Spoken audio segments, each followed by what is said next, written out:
পান্তা ভাত নামটা শুনে মনে হচ্ছে তো যে আবার কি ধরনের রেসিপি। নমস্কার বন্ধুরা, এই 44-45 ডিগ্রি গরমের হাত থেকে নিজেদেরকে বাঁচাতে পান্তা ভাত ছাড়া কোনো রকম রেসিপির কথা মাথায় এলো না। আজ আমি তোমাদের সঙ্গে পান্তা ভাত এমনভাবে সার্ভ করে দেখাবো যে সবার খেতে ইচ্ছে করবে। চলো তাহলে দেখে নেওয়া যাক পুরো ভিডিওটা। এখানে আমি আগের দিন রাতে রান্না করে ভাতে জল দিয়ে রেখেছিলাম, পরদিন সকালের ব্রেকফাস্টে এটা সার্ভ করে দেখাবো। এই পান্তা ভাতের এত গুণাগুণ যে বলে শেষ করা যাবে না। ভিডিওটা চলাকালীন অবস্থায় কিছুটা তোমাদের সঙ্গে শেয়ার করার চেষ্টা করব। ভাতের হাঁড়িটাকে ঢেকে রেখে একটা বাটিতে চায়ের কাপে মেপে 1 কাপ মসুর ডাল আর হাফ কাপ আতপ চাল ভিজিয়ে রেখেছি। আধ ঘন্টা পর দেখো চাল আর ডালগুলো ভিজে খুব সুন্দরভাবে ফুলে উঠেছে।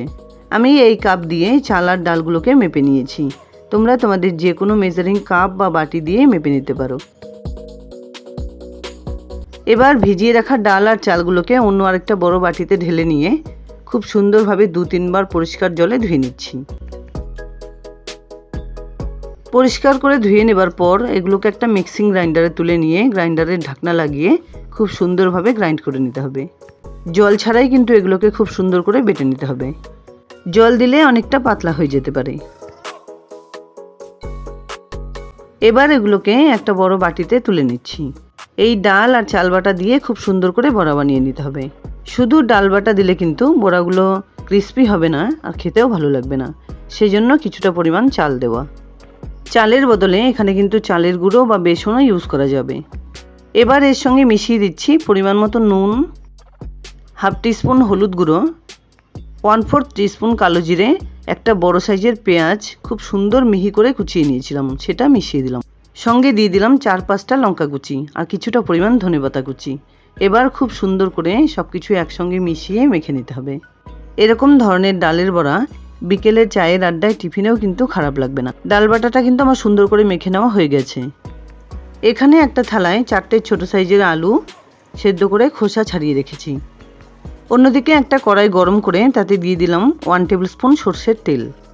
তেলটা বেশ ভালোভাবে গরম হয়ে এলে 4-5টা শুকনো লঙ্কা খুব সুন্দর করে ভেজে নিচ্ছি। লঙ্কাগুলোকে সুন্দর করে ভেজে নেবার পর এগুলোকে সেদ্ধ করে রাখা আলুর থালায় তুলে নিলাম। আর এই তেলেই ভেজে নিচ্ছি বড় সাইজের খুব মিহি করে কুচিয়ে নেওয়া একটা পেঁয়াজ কুচি। পেঁয়াজের সঙ্গে হাফ টিস্পুন নুন মিশিয়ে এগুলোকে ভেজে নিচ্ছি। আমি এই পান্তা ভাতের সঙ্গে যেসব রেসিপিগুলো সার্ভ করব সেগুলো কিন্তু ঘরে তোমরা সহজেই বানিয়ে নিতে পারবে, কিন্তু কিভাবে বানিয়ে নিলে এর টেস্ট অমৃত সমান হবে সেটাই আজ শেয়ার করছি। পেঁয়াজগুলোকেও গোল্ডেন ব্রাউন কালার করে ভেজে নেবার পর আলুর থালায় তুলে নিচ্ছি।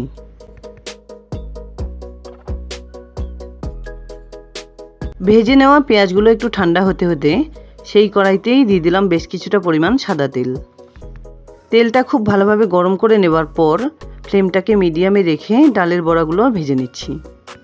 মেখে নেওয়া ডাল বাটার থেকে হাতে এভাবে অল্প অল্প পরিমাণে তুলে নিয়ে তেলের মধ্যে খুব সাবধানে ছেড়ে দিচ্ছি।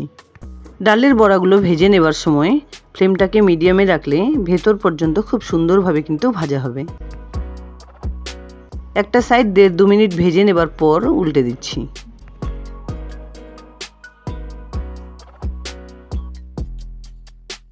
মোটামুটি 2-3 বার উল্টে পাল্টে বড়াগুলো কিন্তু গোল্ডেন ব্রাউন কালার করে ভেজে নেওয়া হয়ে গেছে। এবার এগুলোকে তেল ছেঁকে অন্য একটা প্লেটে তুলে নিলাম।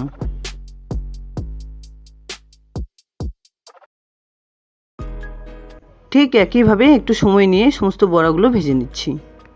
এই বড়াগুলো ভেজে নিতে নিতে আলু ভর্তাটা মেখে নিচ্ছি। এতক্ষণে পেঁয়াজটা ঠান্ডা হয়ে গেছে। এবার আলুগুলো পেঁয়াজ আর লঙ্কার সঙ্গে এভাবে চটকে নিয়ে খুব সুন্দর করে এটাকে মেখে নিতে হবে। পেঁয়াজ ভাজার সময় তো আমি নুন মিশিয়ে দিয়েছিলাম, তোমরা চাইলে কিন্তু নুনটা পরেও মিশিয়ে দিতে পারো। ঝালের পরিমাণ বুঝে এখানে কিন্তু কয়েকটা কাঁচা লঙ্কা কুচিও দিতে পারো। ভাজা পেঁয়াজ আর শুকনো লঙ্কা দিয়ে এইভাবে আলু মাখা রেসিপি কিন্তু দারুণ লাগে খেতে। সর্ষের তেলেই কিন্তু আমি এখানে পেঁয়াজগুলো ভেজে নিয়েছি, চাইলে তোমরা কিন্তু কাঁচা সর্ষের তেল এখানে ইউজ করতে পারো। আলু মাখা বা আলু ভর্তা কিন্তু আমার এখানে রেডি হয়ে গেছে। এবার পান্তা ভাতটা সুন্দর করে সার্ভ করে দিচ্ছি। ভাতগুলো কিন্তু সারা রাত এভাবে ভিজিয়ে রাখার জন্য খুব সুন্দরভাবে ফুলে যায়। আর পান্তা ভাত প্রচুর পরিমাণে হজম শক্তি বাড়ায়, স্কিনের জন্য খুব ভালো, গরমে ডিহাইড্রেশন কমায়, তাছাড়াও অ্যানিমিয়া কমাতে আর বিভিন্ন রকম রোগ প্রতিরোধ করে কিন্তু এই পান্তা ভাত। তাই সকালে ব্রেকফাস্টে পান্তা ভাত খাওয়া কিন্তু শরীরের জন্য খুব ভালো। এই সার্ভিং প্লেটে কিছুটা পরিমাণ ভাত তুলে নিয়ে উপর দিয়ে পরিমাণ মতো নুন ছড়িয়ে দিলাম। তারপর দিয়ে দিলাম আলু মাখা বা আলু ভর্তা, সঙ্গে দিয়ে দিলাম 4-5টা ডালের বড়া, পেঁয়াজ, গন্ধরাজ লেবু, 2টো সেদ্ধ ডিম আর সঙ্গে আমের আচার। পান্তা ভাত তো অনেকেই অনেক রকমভাবে খেয়েছো। আমার এই রেসিপিটি ফলো করে এভাবে একবার সকালে ব্রেকফাস্টে খেয়ে দেখো, অমৃত সমান মনে হবে। আর বাচ্চা থেকে বুড়ো সবার শরীরের জন্যই কিন্তু ভালোই পান্তা ভাত। যাই হোক, দুর্দান্ত স্বাদের পান্তা ভাত রেসিপি আমার এখানে রেডি অ্যান্ড সার্ভড। আশা করছি বন্ধুরা আমার এই রেসিপিটি তোমাদের খুব পছন্দ হয়েছে। যদি এতটুকুও ভালো লেগে থাকে তাহলে প্লিজ ভিডিওটাকে একটা লাইক করো, শেয়ার করো ফ্যামিলি ফ্রেন্ডসদের সঙ্গে। আর আমার চ্যানেলে নতুন বন্ধু হয়ে থাকলে প্লিজ চ্যানেলটাকে সাবস্ক্রাইব করে পাশে থাকা বেল আইকনটা অলে করে দিও, যাতে আমার আপলোড করা সমস্ত ভিডিওর নোটিফিকেশান সবার আগে তোমাদের কাছে পৌঁছে যায়। দেখা হচ্ছে নতুন কোনো রেসিপি নিয়ে। ভালো থেকো, ধন্যবাদ।